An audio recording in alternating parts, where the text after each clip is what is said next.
Drones striking at the heart of the Russian capital are undoubtedly a big psychological boost for the Ukrainians. But here at BBC Verify, we've been looking at the impact they've been having, what's really happening on the ground and in the air. Have a look at this video. This is the latest strike on Moscow. You can see this video in the aftermath of the attack, the damage to this particular skyscraper building. You can see the windows there blown out. And this complex was targeted 24 hours earlier, and we've got a video of that.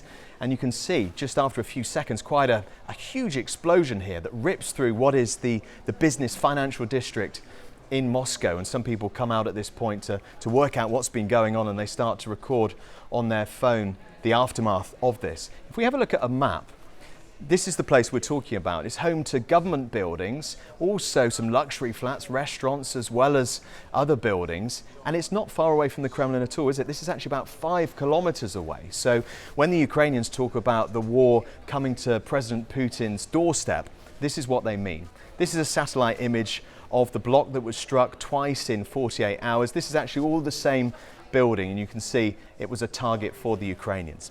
If we are thinking about the actual drone that was used, in those videos you can't see anything clearly at all, but have a look at this video, because this is something that we've been looking at here at BBC Verify. This was taken on the outskirts of the Russian capital, a distinctive shape, this drone, because you can see that the rear wing is much bigger than the first one. This video we've put on loop here, but we've been asking drone experts to take a look at this, and they say it points to this particular drone. Come and have a look at this, with the larger rear wing, the smaller front wing, and they're saying it looks very much like it's a Bybyor drone, which is Ukrainian made. It's a long range device. Apparently it has a range of up to 1,000 kilometers. So potentially enough to fly from Ukrainian controlled territory to Moscow.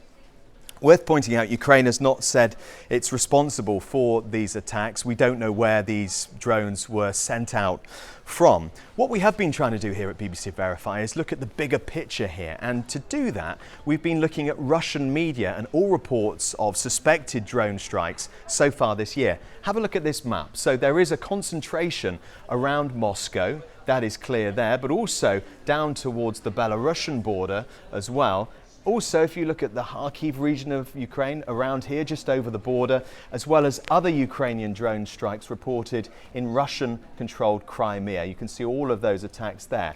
And through looking at these reports, we can say that there have been at least more than 120 attacks, drone attacks, so far this year. So this gives an indication of how the Ukrainians are striking not just at the Russian capital, but other parts of Russia itself and Russian-controlled territory.